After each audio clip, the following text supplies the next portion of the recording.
Oil prices are through the roof. Trump went from saying he would wrap this war up in a week to now saying the fight has only just begun. Inflation is rising. Interest rate hikes could be coming, and believe it or not, this all feels like deja vu because Australia has been in this exact position before. It was back in the 1970s, the exact play of the oil crisis and inflation, and guess what happened? The whole thing turned into stagflation that eventually tipped the economy into a nasty recession. So the question now is, are we walking into that same mess again? Is the Australian economy about to slip into recession in 2026? Hey guys, it's Scott here. Now, a lot is happening around the world and a lot has happened in just the last week. And if you're just following the headlines, it is honestly almost impossible to make sense of it. The biggest confusion right now is coming from the RBA itself. Just a couple of weeks ago, RBA Governor Michelle Bullock said the oil shock looked temporary and that the RBA was not going to raise interest rates anymore. But only days later, the Deputy Governor came out and said the exact opposite thing, saying the RBA will raise interest rates if it needs to control inflation. Two completely different signals. Who do we believe? And if that confusion was not enough, the RBA then made another strange point. It said that even if it does raise interest rates tomorrow, it will not really be to control this inflation because this type of inflation is a completely different problem. Okay, so if higher interest rates cannot really fix the inflation problem, then why would the RBA still hike the rates up? What exactly are we doing right now? And that confusion is exactly what has thrown the markets into chaos. All four major banks suddenly flipped their forecasts almost overnight. The stock market went into shock and everyone started speculating on another recession. But before you jump to conclusions of your own, Treasury has already been modeling that exact scenario. Just yesterday, fresh forecasts were released, which tell us if we should brace for an economic collapse or not. And that is exactly why I am making this video for you. There is a lot of noise going around right now, headlines everywhere, economists are arguing, banks are changing their forecasts almost daily, and hardly anyone explaining what the hell is actually going on beneath all of this. So today, for you, I'm going to cut through that noise and just focus on the facts and the data, no opinions. Because when the economy gets this volatile, the smartest thing you can do is understand what is happening early so you can start preparing your finances and making smart decisions before the situation gets worse. So stay with me because in this video, I'm going to show you what happened in the 1970s and whether it could repeat today, what the big four banks think the RBA will do next, what the RBA strategy actually is if it's not really about controlling inflation, and what Treasury's latest modeling says about whether Australia is headed into recession. Before we get into it, I cover the economy, policy, and property every single day on this channel. So if you want to stay ahead of what is happening with your money, hit subscribe, hit the bell icon, and let's get into it.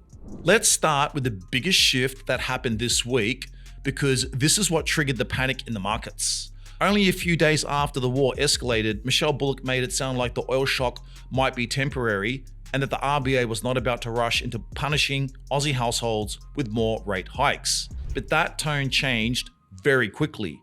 Deputy Governor Andrew Hauser came out and made it clear that the earlier assumptions did not include a prolonged war in the Middle East or oil prices staying higher for longer. So if they have to raise the rates to curtail the ongoing rise in inflation, they will do so in a heartbeat. And once that possibility entered the conversation, the market immediately started repricing what the RBA might do next. Words really do matter, and commentary from the RBA does matter. And that is when the banks flipped. Commonwealth Bank, Westpac, NAB, and ANZ all changed their forecasts and now expect the RBA to raise interest rates tomorrow and again in May. If that happens, the cash rate will move back up to about 4.35%, effectively reversing the 3 rate cuts borrowers received last year. So this is not a small shift in expectations. The market has gone from thinking the RBA might sit tight to preparing for multiple rate hikes again. And if you are a borrower, that has a very real impact. For example, a typical $600,000 mortgage would increase repayments by about $91 a month with one hike, and around $182 if the RBA hikes twice. For a $1 million loan, that increase jumps to more than $300 per month. And that is why households are suddenly extremely nervous, because rising interest rates are hitting at the exact same time as something else: energy prices. Now let's talk about why economists suddenly started bringing up the 1970s. Back then, the world experienced a massive oil shock after conflict in the Middle East disrupted global supply. Oil prices surged, inflation also surged, and central banks responded by hiking interest rates aggressively. The result was stagflation. That is the nasty combination where prices keep rising despite high interest rates, while economic growth slows down at the same time. And when that happens, households get squeezed from both sides. Your cost of living rises, but the broader economy weakens and opportunities shrink. And that is exactly why people are nervous today. The current war has already pushed global oil prices sharply higher. Some estimates suggest oil has already jumped by around 30%. So naturally, people start asking the same question. Are we about to see a repeat of the 1970s? Now, some economists say the risk of stagflation is rising globally, but others say today is different. The advanced economies are far less dependent on oil today than they were in the 1970s. Energy still matters, but the economy is more diversified, which reduces the direct impact of an oil shock. And Treasury's modeling supports that view. Treasurer Jim Chalmers said the Treasury has already run several scenarios based on realistic assumptions about oil prices and how long the conflict could last. Those scenarios show inflation rising into the mid to high 4% range, but they do not show Australia falling into recession.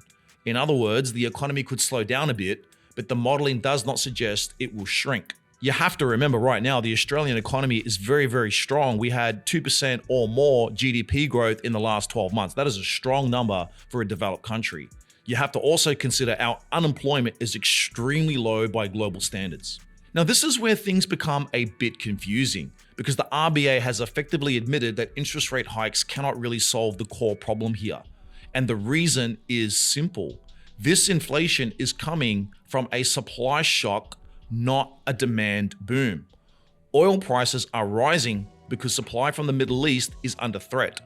Petrol is not becoming more expensive because Australians suddenly decided to drive more. It is becoming expensive because global supply has tightened. And interest rates do not create more oil. Interest rates mainly reduce demand because they reduce the amount of money that households have to spend. When mortgage repayments rise, households spend less money elsewhere in the economy. That slowdown reduces pricing pressure across the economy. But that does not magically increase oil supply or reopen the Strait of Hormuz. And it doesn't necessarily reduce petrol consumption, because petrol consumption is basically built into the economy and built into people's lives. So in strict economic terms, hiking rates does very little to bring petrol prices down. Even former RBA Governor Philip Lowe explained this clearly. On supply shocks, monetary policy has limited power. Often the correct response is simply to allow the shock to pass through the system. So why would the RBA still raise rates? Because they are trying to control inflation expectations. If businesses and workers start believing inflation will stay high for years, they change their behavior. Workers demand higher wages. Businesses raise prices to cover those wages, and suddenly inflation becomes self-reinforcing. That is what the central banks fear the most, this death spiral of inflation. So even if rate hikes cannot fix oil prices directly, the RBA might still raise rates to signal that it is serious about keeping inflation under control. And that is why the markets are betting that the RBA will move. So what should Aussies actually do if rates rise again tomorrow? First of all, if you have a mortgage, the most sensible move right now is preparation. Cut your discretionary spending early. Focus on essentials. The goal is not panic. The goal is to give your household budget breathing room if repayments increase again. And remember this, when banks approved your loan, they tested you at roughly 3 percentage points above your actual interest rate. That buffer exists specifically for moments like this. So while another hike will hurt, most borrowers should still be able to manage if they tighten their spending. Remember, it was just 6, 8, 9 months ago where rates were actually at 4.35%. We did not see the collapse of the economy, guys. Now, for buyers and investors, this is where the story gets interesting. High interest rates tend to scare speculative buyers out of the market. They sit on the sidelines. So when that happens, competition cools down temporarily. That competition gets pushed further down the track instead of being concentrated into the market today. That is when negotiation power shifts toward buyers. So while higher rates hurt, they also create windows where buyers that have enough equity, enough cash, and solid employment face less competition and can sometimes secure better deals. So it opens up opportunity for investors and buyers. If you're still financially able to enter the market, this kind of environment can actually be an opportunity, and about 20 to 25% of Aussies are in that position. Because once rates stabilize or start falling again, demand often floods back and competition becomes intense very quickly. In other words, that demand that would have been there today gets pushed further down the track, it accrues, and then it creates a demand surge further on into the future. So when that demand surge hits, it will push the market back to where it would have naturally have been without this shock. And if you are watching your super balance or your share portfolio bounce around right now, remember something important. Volatility is not the same thing as a permanent loss. During uncertain moments like this, markets often dip before recovering strongly once the panic settles. Many investors who built wealth over the long term did it by staying calm when everyone else was panicking. Now, I'm not giving anyone financial advice here, but many of the great investors will tell you the same thing. Invest wisely and hold for the long term. So the real lesson here is simple. Prepare for turbulence, but do not assume turbulence means disaster. Think back over the last 100 years, Spanish flu, COVID, GFC, World War I, World War II, economies keep moving forward. So that is where we are right now. Now, the big question is what the RBA does tomorrow. Do they hike again or do they wait?